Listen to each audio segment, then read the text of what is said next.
This is the Listen Up Girl podcast, bringing you news on today's top LGBTQ stories with context, clarity, and a little edge. I bring you news as quickly as I can and as often as possible. Today is Saturday, October the 11th. My first story is Paxton targets leftist violence with unfounded claims. Texas Attorney General Ken Paxton announced this week that his office will launch undercover investigations into what he describes as organizations tied to leftist political violence. In a fiery press release Tuesday, Paxton accused anti-fascist and transgender rights groups of orchestrating violent attacks across the country, including the shooting of Charlie Kirk, whom he labeled as a martyr.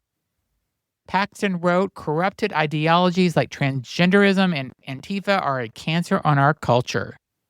The martyrdom of Charlie Kirk marks a turning point in America. No credible evidence has been presented linking transgender or anti-fascist activities to the shooting, and federal investigators have not released any indication that political motives were involved."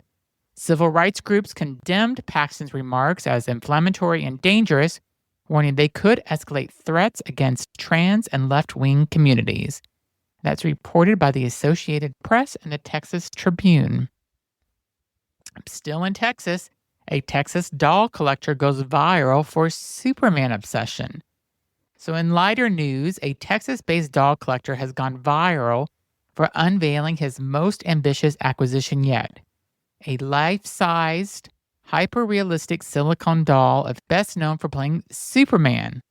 Collector James Robertson showcased the doll online, sparking both fascination and controversy.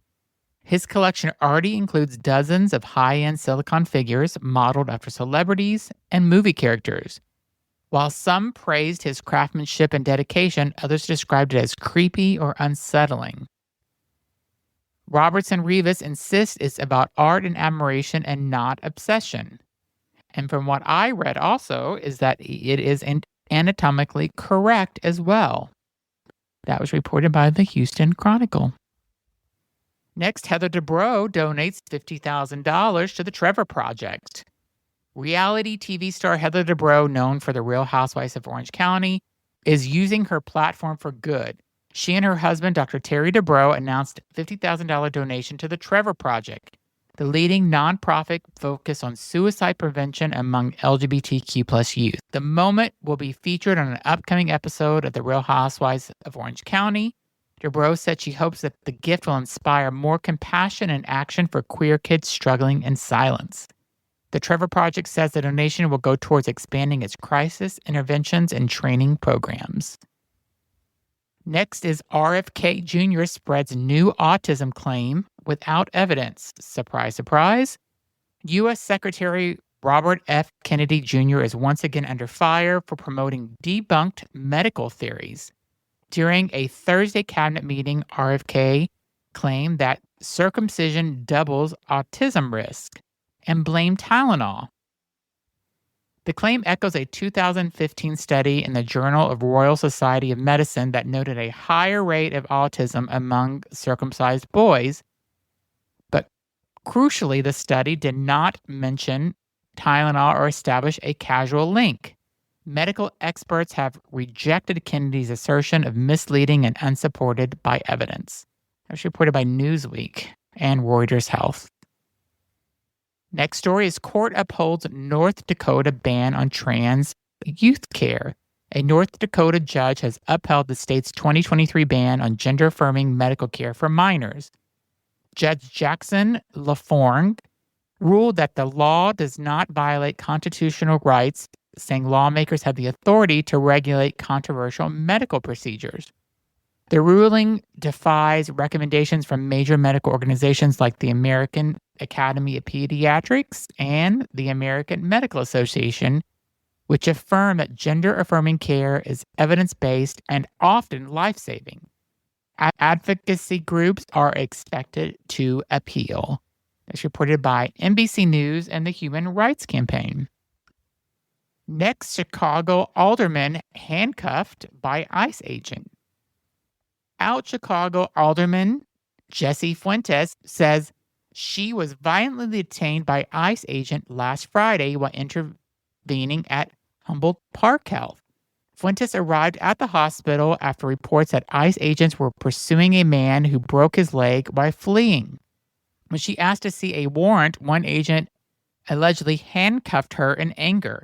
Chicago's mayor and several city council members have called for a federal investigation, calling it a gross abuse of power, as reported by the Chicago Sun-Times.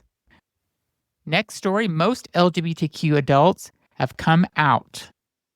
Despite increasing legislative attacks, LGBTQ plus Americans are living more openly than ever. A new Pew Research Center poll shows that 96% of LGBTQ plus adults in the U.S. have come out to at least one person, a powerful marker of resilience and social progress. The report also found that while most feel accepted by close friends and family, many still fear discrimination at work or in their communities. My last story is Morehouse Dean suggests King James may have been gay. At a campus discussion on inclusion, Dr. Lawrence Edward Carter, Sr., Dean at the Martin Luther King Jr. International Chapel at Morehouse College, made headlines by suggesting that King James of the King James Bible may have been gay. Dr. Carter said his evolving understanding of sexuality deepened his empathy. Just because somebody is different doesn't mean that they're sinful or sick. I've discovered that I like gay people, he said. Historians have long debated King James' close relationship with males, though evidence remains inconclusive. And that was reported by the Atlanta Journal-Constitution and LGBTQ Nation. So that is my stories, a quick little number of stories for Saturday, October the 11th. Tune back in tomorrow on Sunday for more LGBTQ plus news. Thanks for listening.